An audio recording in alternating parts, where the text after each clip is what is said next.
بسم الله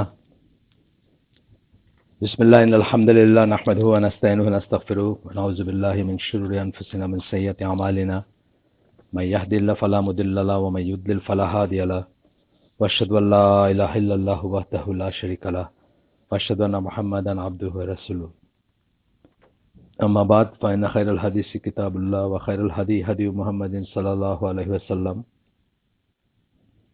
وشر الأمور محدثاتها وكل محدثة بدعة وكل بدعة ضلالة وكل ضلالة في النار আসসালামু আলাইকুম রহমতুল্লাহি ওবারাকাত।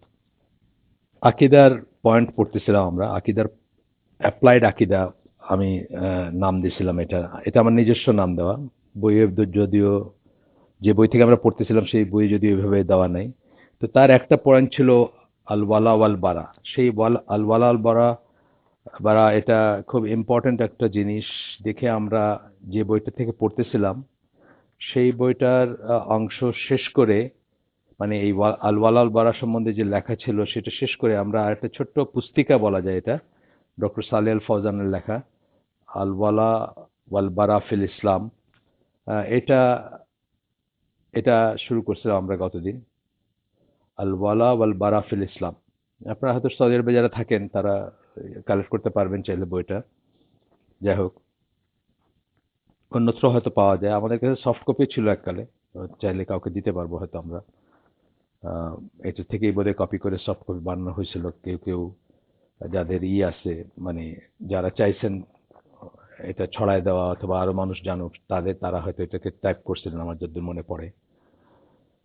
যাই হোক, আমরা গতদিন যেখানে শেষ করছিলাম সেখান থেকে শুরু করব আজকে ইনশাল্লাহ। সেদিন ছিল যে আহ, কেউ যে অবিশ্বাসীদের কাফিরদেরকে ভালোবাসে মুসলমানদের পরিবর্তে বা মুসলমানদের চেয়ে বেশি ভালোবাসে অথবা মুসলিমদের চেয়ে বেশি ভালোবাসে বা যে ভালোবাসা মুসলিমদের প্রাপ্য ছিল সেটা তার কাফেরদের জন্য রয়েছে, এটার 10টা আলামত এই লেখক এখানে উল্লেখ করছেন। আমরা পর্যায়ক্রমিকভাবে পড়বো বলছিলাম আগের দিন, আজকে শুরু করতেছি ইনশাআল্লাহ। তো সেগুলো হচ্ছে, প্রথমটা হচ্ছে একদম প্রথম যেটা, সেটা হচ্ছে imitating them in their clothes and speech. Clothes and speech, কাপড়ে চোপড়ে এবং কথায় বার্তায় তাদেরকে ইমিটেট করা। আহ, এই জিনিসটা আমরা নানাভাবে নানা জায়গায় আলোচনা করার চেষ্টা করছি। আপনারা জানেন যে আমরা ছোট্ট একটা স্কুল চালাই ঢাকায়, যেটা ইনসিস্টিংলি আমরা বাংলা মিডিয়াম রাখছি। অনেক গার্ডিয়ান অনেক সময় বলছেন যে কি হয় একটু ইংলিশ মিডিয়াম করলে, বা আমাদের ছেলেপেলেগুলো স্মার্ট হবে বা করে খাইতে পারবে, বা আর অনেক রকম যুক্তি আছে ইংলিশ মিডিয়ামের পক্ষে। সো আমরা কিন্তু একেবারে ইনসিস্টিংলি এটাকে বাংলা মিডিয়াম রাখার চেষ্টা করছি এবং ইনশাল্লাহ সামনেও করব।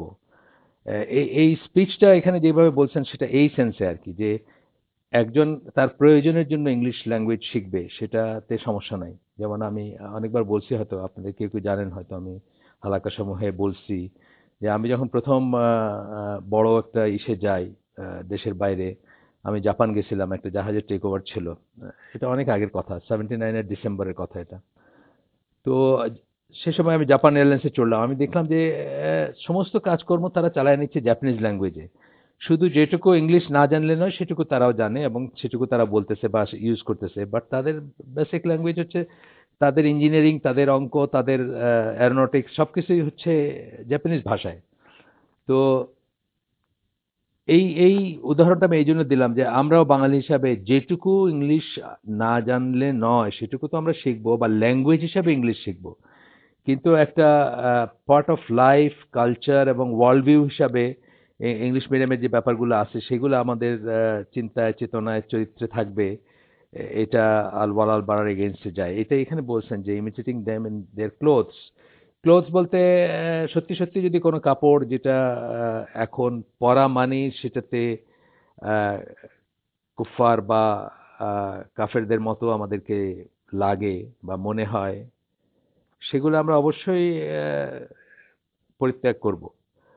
আপনাদেরকে বলছি হয়তো আগে যে 1800 শতাব্দী যেটা,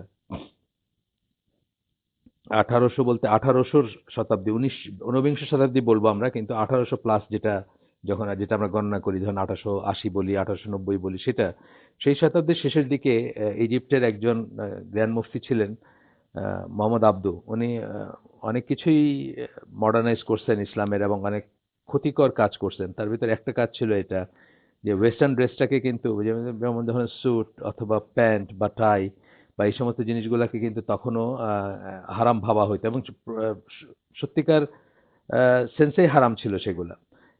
ফিকটা চেঞ্জ হইতে পারে কোনো মানে অবস্থার ভিত্তিতে ফিক চেঞ্জ হয় কিন্তু শরিয়া সেম থাকে। শরিয়ার বিধানটা কি আপনাকে দেখতে কাফের মনে হবে না। সুতরাং তখন যেহেতু কোনো মুসলমান এইসব জিনিস পড়তো না বা কোনো মুসলিম পড়তেন না, তখন তাদেরকে ওইরকম মানে শার্ট প্যান্ট পরা বা স্যুট পরা টাকে হারাম জ্ঞান করা হইতো এবং কারেক্টলি সো।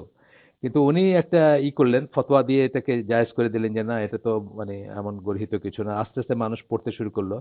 এখন কিন্তু প্যান্ট বা শার্ট বা ট্রাউজার বা স্যুট ইত্যাদিকে আর কাফেরের ড্রেস বলে জ্ঞান করা হয় না। আহ, এখনকার জন্য ধরেন কেউ যদি ধুতি পরে বাংলাদেশে, বাংলাদেশে এখন ধুতি কেবল হিন্দুরাই পরে। কেউ যদি ধুতি পরে এবং সেটা সে যদি মুসলিম হয় তাহলে তার বেলায় এটা হারাম হবে, কারণ তাকে দেখলে মনে হবে যে সে হিন্দু। যাই হোক, কিন্তু imitating them in their clothes and speech এখানে কিন্তু হারাম হালাল ছাড়াও মানে তাদের মতো হওয়ার যে টেন্ডেন্সি সেটা বোঝানো হয়েছে। যেমন ধরেন আমরা জাযাকাল্লাহু খায়রান না বলে থ্যাঙ্কস বললাম বা থ্যাংক ইউ বললাম। নিজেদের ভিতর আসতেছে কথাটা। ফরেনার কেউ কারোর সাথে যদি আপনাকে কখনো মানে যোগাযোগ স্থাপনের উদ্দেশ্যে এরকম কথা বলতে হইতে পারে, সেটা ডিফারেন্ট জিনিস। কিন্তু আমাদের নিজেদের ভিতর দেখবেন আমাদের ছেলেমেয়েরা অনেক সময় ওয়াও বলতেছে বা জিজ মানে জিসাস বলে জিজ বলে এটা বলতেছে অথবা মানে আরো এরকমের যেসব এক্সপ্রেশন গুলো আছে সেগুলাই করতেছে। এগুলা এই পর্যায়ে পড়বে আর কি। আর ক্লোথসও ধরেন তাদের মতো হইতে চাওয়া যেকোনো কিছুতে, যেমন দেখবেন আপনি যে চুল ডাই করার যে ফতোয়াগুলো আছে, মেয়েদের চুল ডাই করা যাবে কিনা, রং লাগানো যাবে কিনা বা যে কোনো রকমের এই ধরনের ফতোয়া অ্যাডর্নমেন্ট সাজগোজের, সেখানে একটা জিনিস সবসময় স্কলার লাগাই দিবেন যে দেখতে যেন বা দেখে যেন কুফফারের কেউ মনে না হয় বা কাফের মনে না হয় বা তাদের কেউ একজন তাদের মতো মনে না হয় বা তাদের ইমিটেশন যেন না হয়, এই কথাটা লাগাই দিবেন। এই নিয়ে একটা বিরাট বই আছে, বিরাট বলতে মানে জাস্ট এই পয়েন্টের উপরে একটা বই আছে, ইমিটেটিং দ্য কুফার। এটা নাসরুল আকল বলে একজনের বই। আমার কাছে সফট কপি আছে। হার্ড কপি আপনারা সৌদি আরবে যারা থাকেন অথবা সৌদি আরবে যাদের আসা আসা যাওয়া আছে তারা চাইলেই পাবেন। এই এই বুকশপগুলোতে পাওয়া যায়, যেগুলা দারুস সালাম বা সিমিলার যে বুকশপ, এই যে দাওয়া বুক কর্নার, এগুলোতে পাওয়া যায়। আপনারা চাইলে কালেক্ট করতে পারবেন। তো এই পয়েন্টের ভিতরে বলতেছেন, because imitating them with their clothes, the way they dress ব্র্যাকেটে and speech the way they walk means that the one imitating them likes them. এই যে আপনি যখন তাদেরকে অনুকরণ করবেন তার মানে তাদের তাদের জন্য আপনার ভিতরে একটা পছন্দ আছে, এই জন্য আপনি সেটা ইমিটেটিং করতেছেন। অবভিয়াসলি আমরা যারা দাড়ি রাখছি আমাদেরকে দেখতে কেমন লাগলো সেটা সেকেন্ডারি ব্যাপার, কিন্তু আমরা মেইনলি রাখি কেন, আমরা না দেখেও কিন্তু রাসূল সাল্লাল্লাহু আলাইহি ওয়াসাল্লামের এই চরিত্রটা বা এই বৈশিষ্ট্যটাকে পছন্দ করি এবং তার অর্ডার অনুযায়ী সেটা নিজে ধারণ করতে চেষ্টা করি এবং সেই জন্য আমরা দাঁড়িয়ে রাখি। সো আপনি যখন তাদের মতো করে কথা বলবেন, তাদের মতো করে কাপড় পরবেন, তার মানে আপনার তাদের প্রতি একটা পছন্দ রয়ে গেছে। বাংলাদেশে বহু মানুষ আছেন, ছেলে এবং মেয়ে যারা এই এই কাজটা করে থাকেন। আমার দেশের ফ্যাশন ইন্ডাস্ট্রি তো পুরাটাই বলতে গেলে ডমিনেটেড বাই ইন্ডিয়ান মুভিজ এবং সিরিয়ালস এবং অন্যান্য যেসব জিনিস আছে সেখানের নায়িকারা যেরকম কাপড় পরে, যেরকম সাজে, আমাদের মা বোনেরা সাথে সাথে সেটাকে জীবনে ধারণ করতে চান ইত্যাদি। রাসূল সাল্লাল্লাহু আলাইহি ওয়াসাল্লামের একটা হাদিস এখানে কোট করতেছেন, whoever imitates a group of people, whoever imitates a group of people then he is one of them. এটা আবু দাউদের হাদিস। এখানে উল্লেখ করা হাদিসগুলা যে সহি হবে এটা বলার অপেক্ষা রাখে না। আপনারা জানেন সৌদি স্কলারদের সম্বন্ধে বা নাসিরুদ্দিন আলবানী বা যেসব আহলে সুন্নাত জামার বড় যারা স্কলার আছেন তারা কোনো আজেবাজে জিনিস কোথাও করেন না। মানে কোনো সন্দেহজনক হাদিস যদি তারা মানে কখনোই উল্লেখ করেন না বা কখনো যদি করেনও সাথে সাথে লিখে দিবেন যে এটা এটা ঠিক না, এরকম শোনা যায় বা এরকম এটা। তো তখন বলতেছেন যে এই আল্লাহ রসুল যে বললেন যে যে কেউ যে কোনো জনগোষ্ঠীকে অনুকরণ করবে সে তাদেরই একজন। এখান থেকে উনি বলতেছেন doctor Saleh al Fawzan, so it is forbidden to imitate the non believers in their specific traditions, their worshipping, their morals. যেমন তাদের ট্র্যাডিশন, তাদের যদি কোনো ট্র্যাডিশন থাকে, যেমন নওরোজ আছে ইরানিয়ানদের আছে, বাংলা হিন্দুদের নববর্ষ আছে পয়লা বৈশাখ বা আরো এরকম যেসব জিনিস আছে ট্র্যাডিশন, এগুলা দেয়ার ওয়ার্শিপিং, তাদের তাদের পূজা অর্চনা, যেমন ধরেন ক্রিসমাস ডে গেল বা আরো কিছু যদি থাকে সেগুলা, দেয়ার মোরালস মানে নৈতিকতা বা এই যেমন ধরেন দাড়ি শেভ করা, এটা হচ্ছে তাদের ভিতর একটা জিনিস। Speaking the language except for necessary purposes, এই যে যেটা আমি বললাম, কখনো নেসেসারি হতে পারে, একটা পারপাসের জন্য নেসেসারি হতে পারে, তাছাড়া তাদের ল্যাঙ্গুয়েজে কথা বলা। ওয়েরিং দেয়ার ক্লোথস, তাদের কাপড় পরা, and eating and drinking like them or any other way of imitating them, এই সব কিছুই আসবে। এই সব কিছু কি তাদের মতো খাইলেন, তাদের মতো পান করলেন, তাদের মতো কাপড় পরলেন, এরকম ব্যাপারগুলো সবকিছুই কি ইমিটেটিং দেম, মানে তাদের কাফেরদেরকে আপনি অনুকরণ করলেন। এতে বোঝা যাবে যে আপনার ভিতরে কাফেরদের জন্য সেই ভালোবাসা আছে, সেই অনুরাগ আছে, অথবা সেই আসক্তি আছে, অথবা সেই শ্রদ্ধা আছে, যেটা থাকা উচিত ছিল না, যেটা উচিত ছিল শুধু মুসলমানদের জন্য থাকা। যাই হোক, 2 নম্বর পয়েন্ট বলতেছেন যে আপনার ভিতরে কি বলছি আমরা, এটা science or indications of loving the non believers, কাফেরদেরকে ভালোবাসার আলামত বা ইন্ডিকেশন। সেকেন্ড পয়েন্টটা কি বলতেছেন, লিভিং ইন দেয়ার কান্ট্রিজ, তাদের দেশে থাকা। এই জিনিসটা আমরা বলতে বলতে হয়রান হয়ে গেছি। মানুষ কত ধরনের যুক্তি খুঁজবে, কতভাবে বলবে যে ওইসব দেশে কত সুন্দর জীবনযাপন করা যায়, কত সুন্দর ইসলাম পালন করা যায়। এটা নিয়ে তো অনেক কথা আমরা বলছি, এখানে আর এক্সট্রা বলতে চাই না, শুধু ডক্টর সালেল ফজেন যা বলছেন সেটুকুই আমরা পড়ি। আর এটা ইটসেলফ একটা সাবজেক্ট। আমরা টাইম টু টাইম হয়তো কিছু ভিডিও টিডিও আপনাদেরকে দিচ্ছি এটার উপরে। তো এটা বলতেছেন যে migrating from the land of non-believers is obligatory on every Muslim. হিজরত করা কাফেরদের দেশ থেকে, মুশরিকদের দেশ থেকে, পশ্চিমা দেশ থেকে, যেগুলাকে আমরা আমাদের বসন্তের দেশ মনে করি, সোনা দিয়ে ঢাকা মনে করি, যে গেলেই সোনার খনি আছে, সেই সমস্ত দেশ থেকে মাইগ্রেট করা বলতেছেন। Migrating from the land of non believers is obligatory on every মুসলিম। প্রত্যেক মুসলিমের উপর এটা হচ্ছে ওয়াজিব যে কাফেরের দেশ থেকে আপনি হিজরত করবেন, if he or she can do so, যদি আপনারা সেটা করতে পারেন, বা সে মানে হি অর শি মানে ছেলে এবং মেয়ে, মহিলা, পুরুষ এবং মহিলাদের কথা বলতেছেন, তারা যদি সেটা করতে পারেন, তো অলমাইটি আল্লাহ সেড ইন কোরআন, এরপরে কোরআন একটা আয়াত কোট করতেছেন, সেখানে বলতেছেন, ট্রান্সলেশন আছে এখানে, আমি পড়তেছি, একটা না দুইটা আয়াত কোট করতেছেন, সূরা নিসা 97-98 নম্বর আয়াত। আল্লাহ বলতেছেন, ভেরিলি, নিশ্চয়ই, as for those whom the angels take in death while wronging themselves, as they stayed among the disbelievers even though immigration was obligatory for them, এই কথাগুলো ব্র্যাকেটে, মানে যে জুলুমটা কথা বলতেছেন, যে তারা নিজেদের উপর জুলুমরত অবস্থায় বা জুলুম করতেছে এমতো অবস্থায় যখন ফেরেশতারা তাদের জান কবজ করবেন, সেই জুলুমটা কি সেটা বলতে গিয়ে ব্র্যাকেটে বললেন, as they stayed among the disbelievers even though immigration was obligatory for them। কি জুলুম করছেন তারা নিজেদের উপর, যে তারা কাফেরদের ভিতরে বা মুশরিকদের ভিতরে থাকছেন, যদিও তাদের উপর ওয়াজিব বা ফরজ ছিল সেখান থেকে হিজরত করবেন সেটা। আমি আপনাদেরকে আগে একদিন বলছি যে জুলুমের প্রাইমারি মিনিং কি, কোরআনে বা ইসলামিক পরিভাষায় অথবা আরবি ভাষায় জুলুমের প্রাইমারি মিনিং হচ্ছে অঠিক কাজটা করা। টয়লেটে যে বদনাটা থাকে সেটাকে আপনি এনে ড্রয়িং রুমের টেবিলের উপর রাখা, এটাও একটা অঠিক কাজ। অথবা ড্রয়িং রুমে আপনার যে ফুলদানিটা আছে সেটাকে টয়লেটে নিয়ে রাখলেন, এটাও একটা অঠিক কাজ। মানে প্রপার প্লেসে প্রপার জিনিস না করা, না করা বা না পালন করা, বা সঠিক স্থানে সঠিক জিনিসকে না রাখা, এটাও একটা জুলুম। এই সেন্সটা আসে জুলুমের প্রাথমিক সেন্স। আর ইসলামে যখন জুলুমের কথা বলা হয় তখন এটা অনেক রকমের মিনিং আছে। একটা মিনিং হচ্ছে জুলুম, সবচেয়ে বড় জুলুম কি, শিরক, আল্লাহর সাথে কাউকে শিরক করা। এরপরে ডিফারেন্ট ডিফারেন্ট ক্যাটাগরি জুলুম আছে, কাউকে আপনি একটা থাপ্পড় মারলেন, এটাও একটা জুলুম, বা অহেতুক থাপ্পড় মারলেন, অথবা এই ধরনের যে ব্যাপারগুলো আছে। তো তো এখানে বোঝানো হচ্ছে জুলুমটা মানে যে তাদের ভিতরে থাকছেন, যে আপনি নিজের উপর নিজে জুলুম করছেন তাদের ভিতর থেকে। ব্র্যাকেট শেষ।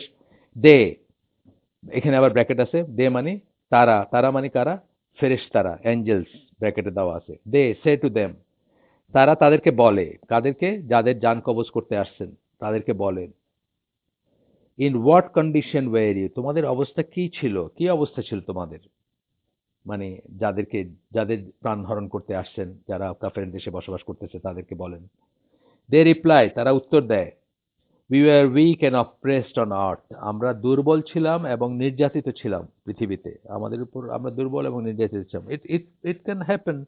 এরকম ব্যাপার হইতে পারে যে একজন মানুষ, পরে আমরা দেখব আল্লাহ মানে এক্সেপশন করে দিবেন। একজন মানুষ দুর্বল থাকার জন্য হিজরত করতে পারতেছে না, অথবা সে জেলে আছে, কেউ তাকে জেলে ভরে রেখে দিচ্ছে, সে হিজরত করতে পারতেছে না, এটা হইতে পারে। তো যাই হোক, তারা বলবে যে এরকম আমরা দুর্বল এবং আমরা অত্যাচারিত ছিলাম। দে মানে এইবার ব্র্যাকেটের ভিতরে এঞ্জেলস, দে মানে ফেরেশতারা বলবেন, they say, was not the earth of Allah spacious enough for you to emigrate therein. আল্লাহর দুনিয়া কি তোমাদের জন্য প্রশস্ত ছিল না যে তোমরা সেখানে হিজরত করে যাইতে পারতা? আজকে যারা আমেরিকায় আছেন, কানাডায় আছেন, অস্ট্রেলিয়া আছেন, ইংল্যান্ডে আছেন, ইটালিতে আছেন, জার্মানিতে আছেন, আমরা তো অনেকে ভুলেই গেছি যে আল্লাহর একটা নাম আর রাজ্জাক। আর রাজ্জাক নামটা আমরা ভুলেই গেছি, যে আল্লাহ যে আমাদের রিজিক সাত আসমানের উপরে যে নির্ধারিত হয়, এটা আমরা ভুলেই গেছি, এটা আমরা বিশ্বাস করি না মনে প্রাণে। আমরা মনে করি আমাদেরকে কুফফারের দেশগুলার সেই বড় বড় লিমোজিন, সেই বড় বড় বার্গার, আহ, সেই চকচকে জীবন ব্যবস্থা আমাদেরকে এমনই বুঁদ করে রাখছে যে আমাদের আল্লাহর নামটা আমরা ভুলে গেছি। আমরা মনে করি তারা আমাদের খাওয়ায়, অথবা ওয়ার্ল্ড ব্যাংক বা আইএমএফ আমাদের খাওয়ায়। যাই হোক, তখন বলবেন যে এরপরে বলবেন সাচ ম্যান উইল, বলতেছেন আর একটা আয়াত শেষ হয় না এখনো, দুইটা আয়াত এখানে। Such man will find their abode in hell. এই সমস্ত মানুষরা কি করবে, তাদের জায়গা, তাদের স্থান হবে জাহান্নাম। হোয়াট এন ইভিল ডেস্টিনেশন, কি খারাপ একটা জায়গা যাওয়ার জন্য। এক্সেপ্ট, এখানে যে বললাম না আল্লাহ একটু এক্সেপশন করে দিবেন এখানে, except the weak ones among men, women and children. Exception কারা, কাদের ব্যাপারে এটা প্রযোজ্য না, কারা জাহান্নামে যাবে না এই কাজের জন্য বা এই এই ইসের জন্য? যারা পুরুষ, মহিলা এবং বাচ্চাদের ভিতরে যারা উইক, যারা দুর্বল, হু ক্যানট ডিভাইস এ প্ল্যান। যারা, ধরেন ফর এক্সাম্পল আমাদের সিলেটি, আমি তো, আমার বাড়িতে সিলেট, আমাদের সিলেটে অনেক মহিলারা আছেন যারা 60 বছর আগে হাজবেন্ডের সাথে ওইখানে গেছেন, এখন তার বয়স 80 বছর। তার হাজবেন্ড মারা গেছেন, উনি ডোলের উপর থাকেন, উনি আসলে লিখতে পড়তেও জানেন না, কিভাবে বাংলাদেশে আসার একটা ব্যবস্থা করা যায় এই প্ল্যানটা করতে পারবেন না। আল্লাহ তাদের কথা বলতেছেন, হু ক্যানট ডিভাইস এ প্ল্যান, যারা কোনো একটা প্ল্যান বাইর করতে পারবেন না যে কি করে হিজরত করা যায়। Nor are they able to direct their way, এবং তারা তাদের পথটাও খুঁজে পাবেন না যে কিভাবে যাবেন। এই ধরনের মানুষকে এক্সেপশন করছেন আল্লাহ, বাকিদেরকে জাহান্নামী বলছেন। আপনি চিন্তা করেন কত লক্ষ কোটি মুসলিম এখন কাফেরদের দেশে যাচ্ছে, থিঙ্কিং দ্যাট ওই দেশগুলা হচ্ছে আমাদের স্বর্গ। নজবিল্লাহ। যাই হোক, এরপরে বলতেছেন, so Allah does not excuse anyone to stay and live in the land of non believers except the weak ones who are not capable of migrating. আল্লাহ আর কাউকে ক্ষমা করেন না কাফের দেশে থাকার জন্য, শুধুমাত্র তারা ছাড়া, যারা মাইগ্রেট করা বা যারা হিজরত করতে অক্ষম, যারা from the lands of disbelievers, and also the ones who R staying for দাওয়া প্রিচিং পারপাস ইসলাম। দাওয়াতের জন্য যারা থাকেন, সেটা আমরা তো আপনাদের বলছি বোধহয় আগেই আগেই বলছি এই সেশনের আগে, যে 5টা রিজনে কাফের দেশে থাকা যেতে পারে, সেগুলা বলছি আমরা। তার ভিতরে একটা ছিল দাওয়া, আর বাকি 4টার ভিতর ছিল, একটা ছিল আপনি ডিসিডেন্ট যদি হন, অর্থাৎ আপনি এমন কেউ যাকে আপনার দেশে মাইরে ফেলবে এবং আপনি আর কোনো মুসলিম দেশে জায়গা পান নাই, তখন কোথাও পলিটিক্যাল অ্যাসাইলাম নিছেন, এই ধরনের মানুষ। 2 নাম্বার হচ্ছে আপনার কোনো একটা জ্ঞান অর্জন করতে যাচ্ছেন যেটা মুসলিম উম্মার জন্য খুবই প্রয়োজনীয়, কিন্তু আর কোনো মুসলিম দেশে নাই এটা, এটা ওদের দেশে গিয়ে পড়ে আসতে হবে। ধরেন ক্যান্সার চিকিৎসা একটা নতুন উদ্ভাবন, এটা আপনি আমেরিকায় পড়তে যাচ্ছেন, এটা একটা কেস। আর একটা কেস হচ্ছে যে আপনার আহ, কোনো ট্রিটমেন্টের জন্য যাওয়া, যে ট্রিটমেন্টটা মুসলিম ওয়ার্ল্ডে কোথাও হয় না, শুধু কাফের দেশে হয়। এটা গেল, 3টা গেল। আর আগে তো একটা দাওয়াত তো একটা বললামই, 4টা। আর আরেকটা হচ্ছে যে কোনো বিজনেস ইসের জন্য যাওয়া, অর্থাৎ আপনি গার্মেন্টসের ব্যবসা করেন, আপনার ডিল সাইন করতে গেছেন কোনো একটা ক্লায়েন্টের সাথে ইত্যাদি, এই ধরনের ব্যাপারে যাওয়া যেতে পারে।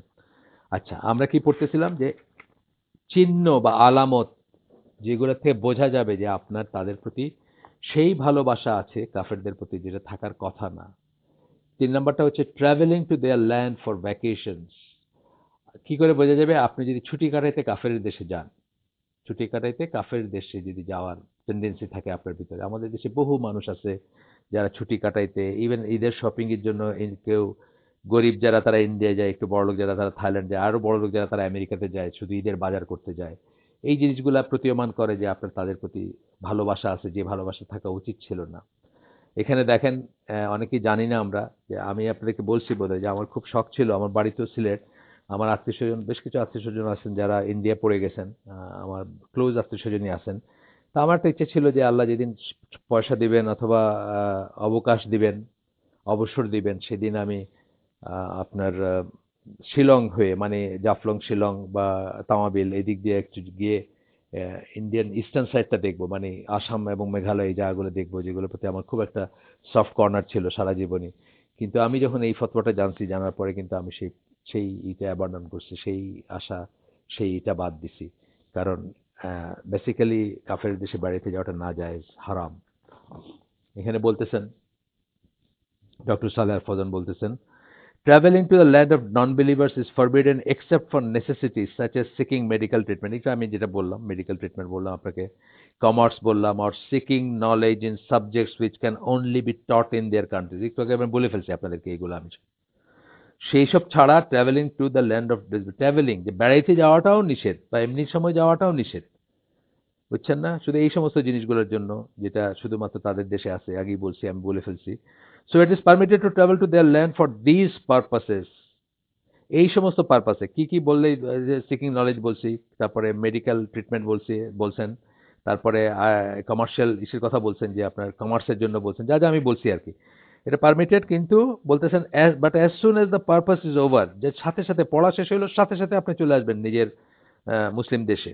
The person must leave their land. Treatment শেষ হলো, চলে আসবেন। পড়াশোনা শেষ হলো, চলে আসবেন। কমার্স শেষ হলো, চলে আসবেন। As one can only travel to the non-believer's country if he or she can practice his or her Islamic duties with pride. Also বলছেন, also one can, এবং এটাও মনে রাখতে হবে আমাদের, যে এই সমস্ত কারণেও আমরা যাইতে পারবো যদি আমরা আমাদের বেসিক প্র্যাকটিসগুলো, ইসলামের প্র্যাকটিস করতে পারি।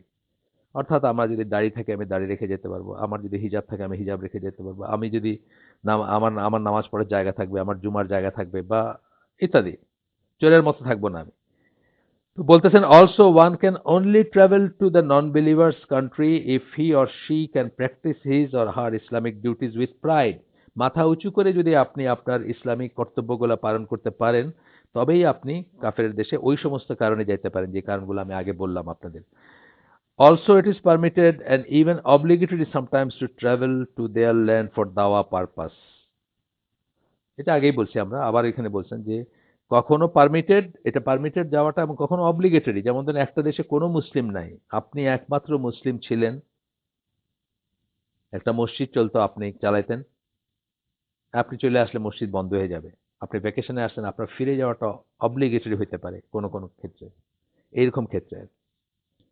4 number, helping them against Muslim and defending them. আপনি যদি মুসলমানদের এগেনস্টে কুফার বা কাফেরকে সাহায্য করেন, বা তাদের পক্ষ নেন এবং তাদেরকে যদি সুরক্ষা করেন, তাহলে বুঝতে হবে যে আপনি আপনি আসলে তাদের তাদের প্রতি আপনার সেই ভালোবাসা আছে, আছে যেটা থাকার কথা না, যেটা কেবলমাত্র মুসলিমদের জন্য হওয়ার কথা ছিল। সেটা হচ্ছে 8টা আলামত, যে তাদেরকে আপনি হেল্প করেন মুসলমানদের এগেনস্টে, এবং তাদেরকে ডিফেন্ড করেন, মানে তাদের তাদের দোষ ত্রুটিগুলোকে ঢাকতে চান, বা তাদেরকে সুরক্ষা করতে চান, বা তাদের পক্ষ হয়ে কথা বলেন ইত্যাদি। এটার বলতেছেন this is a নালিফায়ার of Islam, মানে আপনার এটা ইসলাম, মানে ইমান বিনষ্টকারী বা ইসলাম বিনষ্টকারী বিষয়। যে লয়ালিটিটা যদি আপনার কাফেরদের সাথে থাকে, মুসলমানদের চেয়ে আপনার কাফেরদের প্রতি যদি লয়ালিটিটা থাকে আপনার, তাহলে আর কি আনুগত্য যেটাকে আমরা বলি।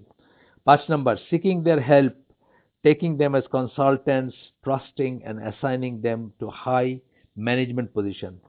আপনি আপনি যে কাফেরদেরকে সেই ভালোবাসেন, যেটা তাদেরকে ভালোবাসা উচিত না, কেবল মুসলিমদেরই ভালোবাসা উচিত, তার আরেকটা আলামত হচ্ছে, 5 নাম্বার আলামত হচ্ছে সিকিং দেয়ার হেল্প। তাদের সাহায্য চান আপনি কোনো কিছুতেই, মানে কোনো কিছু হইলে তাদের সাহায্য চান, বা আপনি আপনার ইনক্লাইনেশন যে তাদের সাহায্য চান আপনি।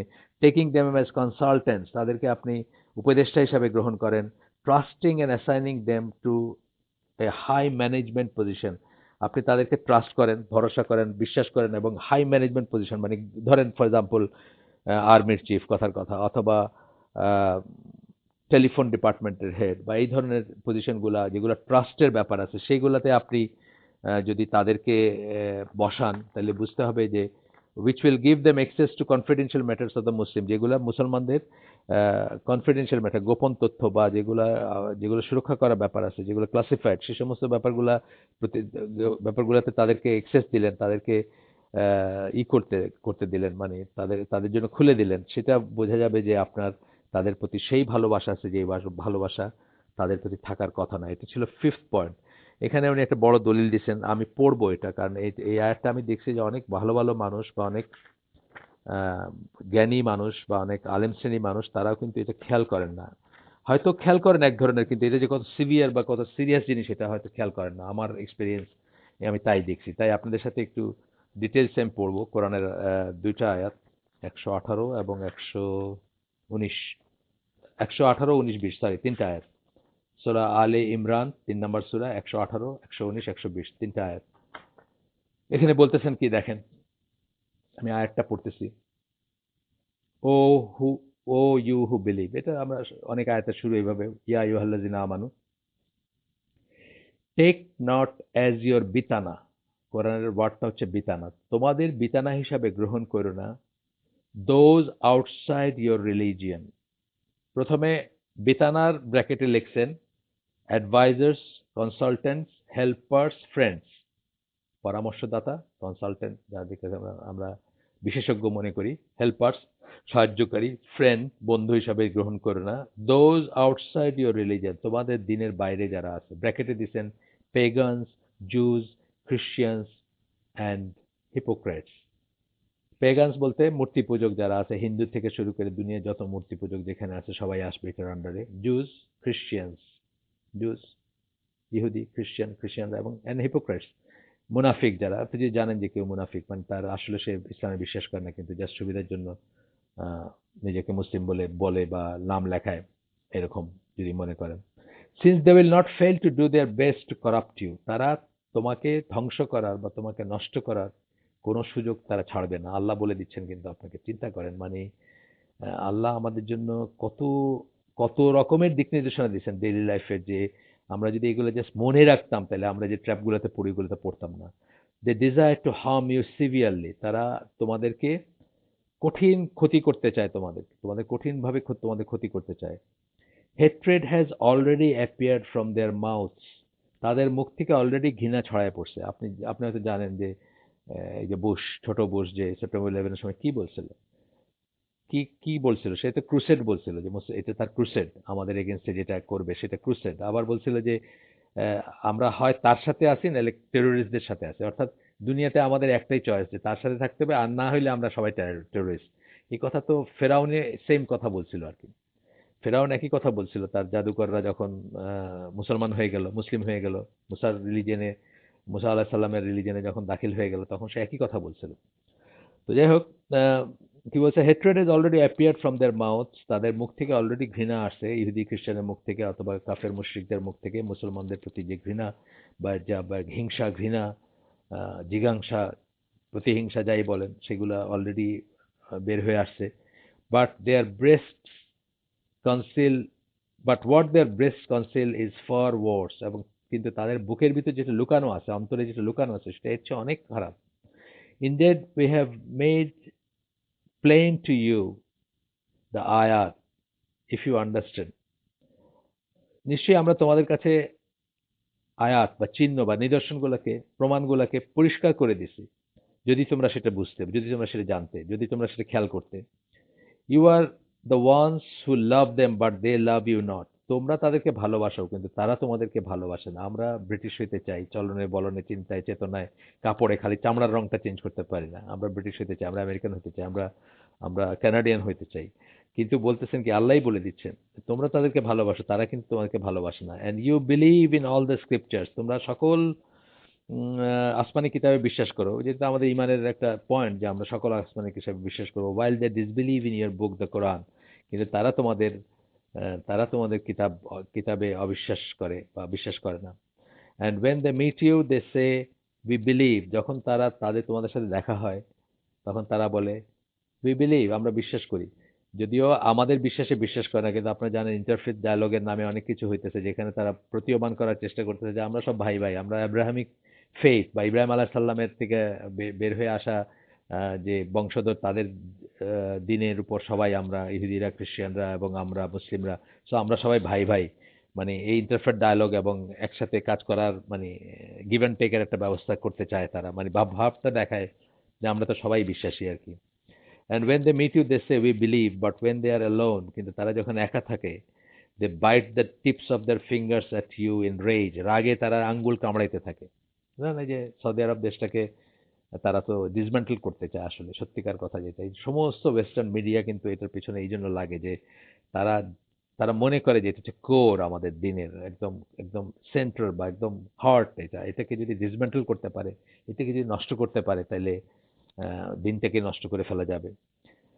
সে আল্লাহ আল্লাহ শিখাই দিচ্ছেন, বলো, এখন চলতেছে আয়াত, বলো, প্যারিশ ইন ইউর রেজ, ধ্বংস হয়ে যাও তোমাদের রাগে, তোমাদের রাগ, তোমাদের হিংসায়, ঘৃণায়, প্রতিহিংসায় তোমরা ধ্বংস হয়ে যাও। Certainly Allah knows what is in the breast, আল্লাহ নিশ্চয়ই জানেন অন্তরে কি আছে। If a good befalls you it grieves them, তোমাদের যদি ভালো কিছু হয় তারা তারা দুঃখ পায়, তারা হিংসা করে। But if some evil overtakes you they rejoice, কিন্তু যদি আমাদের কোনো দুরবস্থা আসে, কোনো ক্যালামিটি আসে, কোনো ফিতনা আসে, কোনো ট্রায়াল ট্রিবুলেশন আসে, তাহলে তারা রিজয়েস করে, তারা সেটাকে সেলিব্রেট করে, আনন্দ করে সেটা নিয়ে। এখানে আরো বলতেছেন যে so these verses explain the feelings of non-believers towards Muslim and also their hate of Muslims, dislike আর কি।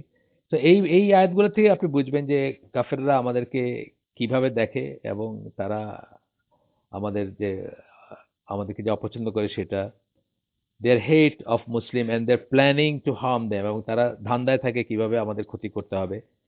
এই জন্য দেখবেন মানে কোনো অমুসলিম দেশ রিয়েল সেন্সে কোনোদিন মুসলিমদের বন্ধু হতে পারে না। আপনি দেখবেন যে এই যে জার্মানদের একটা ম্যাগাজিন আছে ডয়েশ ভ্যালি, ওদের রেডিওর সুন্দর সুন্দর আর্টিকেল লেখা, ইসলাম নিয়ে অনেক রিসার্চ অনেকই, কিন্তু সবকিছুর রুটে হচ্ছে কিভাবে একজন মুসলিমকে কাফের বানানো যায়, অথবা অন্তত তাদের মতো বানানো যায় সেটা। এই একই জিনিস সবখানে দেখবেন, যত সাহিত্য যত আছে যেগুলো, তারা তারা তো বলতেই চায় যে আমাদের, আমরা যদি ওপেন আপ করি আমাদের সাহিত্যগুলা, যে মানে করতে পারি, মানে সাহিত্যের মাধ্যমে, বইয়ের মাধ্যমে আমাদের যদি আমরা আমাদেরকে আলোকিত করতে পারে, তাহলে আপনার চেঞ্জ আসবে। চেঞ্জ আসবে বলতে এটাই যে আমরা আমাদের দিন ত্যাগ করব। আপনার ঢাকায় দেখবেন যে একটা সংস্থা আছে যারা বই নিয়ে নিয়ে, গাড়িতে করে বই নিয়ে নিয়ে পাড়ায় পাড়ায় আসে, আইসা বই পড়ায়। তো কি পড়ায় এখানে দেখেন আপনি খেয়াল করে, সমস্ত বইগুলো দেখবেন। আমাকে ওইটা সম্বন্ধে একদিন একজন জিজ্ঞেস করতেছিল, একটা ডাক্তার ছেলে, বেশ আগের কথা, 2008 সালের কথা, 8-9 এর কথা। সে জিজ্ঞেস করতেছে যে ওই সমস্ত বইগুলা পড়তে দেয় যে মানে লাইব্রেরি, ভ্রাম্যমাণ লাইব্রেরি, পড়ার পরে যা পড়লো তার উপর আবার কুইজ হয়। তো রামায়ণ পড়তে দিছিল, সেই রামায়ণের উপর কুইজ হয়েছে, সেই কুইজে তার বোন ফার্স্ট হয়েছে। এখন তার মা তাকে বলতেছে যে ওই বোনকে নিয়ে ওই পুরস্কার গ্রহণ করার অনুষ্ঠানে যাইতে, এটা যাওয়া জায়েজ হবে কিনা সে আমাকে জিজ্ঞেস করতেছিল। মানে এই এই একটা উদাহরণ দিলাম আমি ঠিক। যাই হোক, তখন বলছে ইমাম Ahmed reported that Abu Abu Musa al আশারি সেইদ, একজন সাহাবী আবু মুসা আল আশারি, আপনি জানেন, ইমাম আহমদ বলতেছেন, তার তার বর্ণনায় হাদিসটা আসতেছে, I told Umar ibn al Khattab I have a Christian writer, so Umar said Allah's curse be on you. Did you not hear what Allah subhanahu wa ta'ala said? মানে আবু মুসা আল আশারি বলছেন যে আমার একজন খ্রিস্টান লেখক আছে আমার কাছে, মানে আমার জানা মতো আছে। তখন ওমর রাদিয়াল্লাহু বলছেন যে আল্লাহর লানত পড়ুক তোমার উপরে, বা আল্লাহর অভিশাপ পড়ুক তোমার উপরে। Did you not hear what Allah said, আল্লাহ কি বলছেন তুমি কি শোনো নাই? এরপরে উনি তাকে বলছেন, O you who believe, take not the Jews and Christians as আউলিয়া, দে আর বাট আউলিয়া টু ওয়ান অ্যানাদার। হে বিশ্বাসীগণ, ইহুদি এবং খ্রিস্টানদেরকে আউলিয়া হিসেবে গ্রহণ করো না, তারা তো একে অপরের আউলিয়া। সূরা মায়দার 51 নম্বর আয়াত, যেটা আমরা আগেই পড়ছি, সেটা উনি শুনাইলেন আবু মুসা আল আশারিকে। ওয়াই ডোন্ট ইউ হায়ার এ মুসলিম, তুমি কেন একজন মুসলমানকে করো, না করো, মানে মানে হায়ার না করো লেখার জন্য বা কিছুর জন্য। তখন আবু মুসা আল আশারি বলেন, O leader of believers, he is writing for me, he is writing for me and his religion for him. তখন আবু মুসা আল আশারি বললেন যে তার লেখাটা হলো আমার জন্য, তার দিন তো তার জন্য, মানে মানে এতে কি আসে যায়। ওমর রাদিয়াল্লাহু তখন বললেন, I don't honour them when Allah সুবহানাহু ওয়া তাআলা ডিসগ্রেস দেম। আমি তাদেরকে সম্মানিত করতে চাই না, কারণ আল্লাহ তাদেরকে ডিসগ্রেস করছেন, আল্লাহ তাদেরকে অসম্মানিত করছেন। Nor I will honour them when Allah have humiliated them.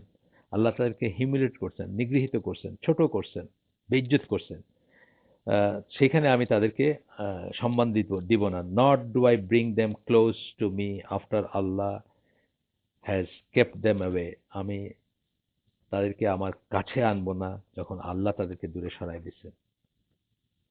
আমরা এখানে আজকে শেষ করে দিই।